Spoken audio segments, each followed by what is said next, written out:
The world of Gypsy Rose Blanchard. Lots of people are talking about it. It's up for debates, whether really Gypsy likes it or not. And there's a lot of questions to be made in this case. Obviously, she was charged with murder. She did spend her time, as she's been saying in every interview. The man who did actually perform the murder in jail for the rest of his life, Nick Godejohn. Lots of questions there as will he ever get out? Is this fair that she's free and living this new life? And what about the new boyfriend as well, or husband, actually? Her family not so keen on it, as we saw in the Lifetime documentary, but where will that all go? Joining me to discuss, Bob Motta, defense attorney, host of the Defense Diaries podcast. Go check that out. Bob, let's start with the husband, because I've been a kind of a critic on this. Everyone's entitled to love. She went through a lot of shit beyond anything I think we can even comprehend. But at the same point, I think it's kind of like fatherly instincts kicking in, looking at this person as if it was a daughter, going, "This is not going to end well." This is someone who I Yeah. think needs a little grounding in reality before going into the world of romance outside of prison, especially. What are your thoughts? I'm 100% with you, man. I watched it this weekend as well, or last couple days, and the kind of the situation where they have him on, and he's talking about how during the pandemic, him and his buddy are watching Tiger King, and his buddy's like, "Hey, I want to. I think I'm gonna write Tiger King a letter," and then he says, "Oh, I'm gonna make a deal." He's like, I think Gypsy Rose is kind of cute. I think she's cute. I'm gonna write her a letter too." And that's like kind of the genesis of this relationship.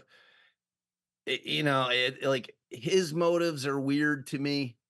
In terms of like just like strip everything away. Me in terms of the way I look at folks that want to start relationships with people in prison in general, I think is strange. Just me personally, like you said, I mean, everybody deserves love, different strokes for different folks, all that stuff. But, just on the face of it, it's odd to me. It's an odd thing to do. It's an odd thing to feel a connection with somebody that you really can't connect to Hmm.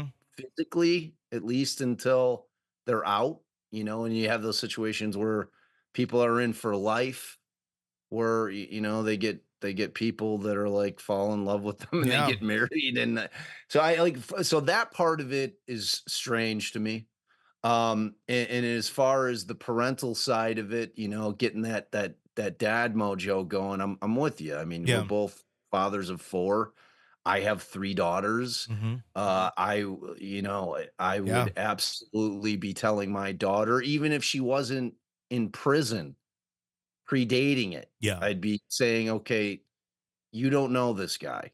You just don't know him well enough. Hmm. Like you need to, and when you add in the fact that she's never really had the opportunity to get out there and meet people and have a relationship or two or three or four, and like those, Yeah. it's I have zero doubt that they will be divorced within here's my over under on it, T. I'm gonna go 16 months, Yeah.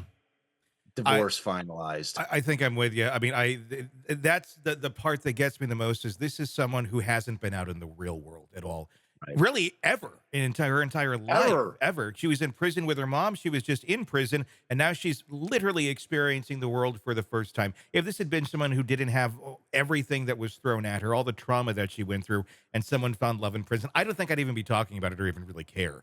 It seems predatory. It seems Does. it does, and it does almost on both ends of this spectrum, which is just weird because So normally you weird. don't look at it from the perspective of the prisoner being a predator, but I don't think she knows a life other than being one. I'm not saying she Right. wants to be one, but that's been her Her guideline. life. Yeah, that's all she knows, and she needs to find some time to get into society, have a life. It's almost like someone that's getting out of an addiction or something of that nature. They always say, look, you can't really be focusing on this relationship right now. You need to focus on yourself, getting yourself better, getting yourself Right. ready, because these 100%. other things are not going to help you.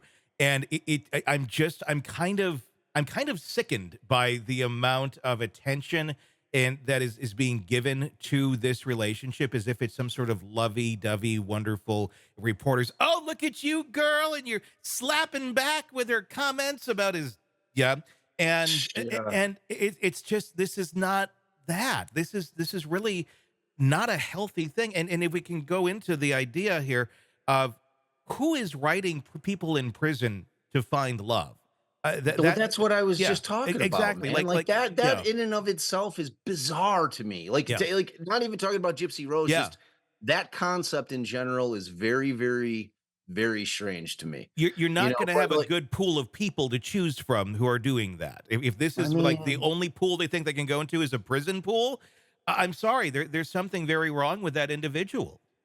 I agree, man. You know, and she like towards the fifth, sixth episode when he's really pressing her about the relationship, and she's very candid, and she echoes many of the things that we've just said Mhm. about, look, I haven't had this kind of experience in my life. Like I don't know if I want to come out and of prison and be married to somebody. Like I've never dated. I never Mhm. had the opportunity to do it. Like she knows, like Yeah. she knew all of that. She was saying it, Mhm. during the documentary, and I felt that it was predatory on his part, just in terms of like bullying her in Yeah. to what he needed to hear. And it's like some of those phone calls where they're like really kind of he's putting it to her saying, look, I need to know you broke it off with this other guy, Mhm. like who you had reached out to after he had broke it off with you. And I need to know if you're in this for me. It's like, man, Yeah. like It the whole thing, and yeah. you're right. There's nothing fairy tale about this thing. Hey, it's Tony Brueski. If you like the podcast, be sure to like, subscribe, and press that bell so you don't miss any of our updates on the cases we're following for you right here at the Hidden Killers podcast from True Crime Today. And thanks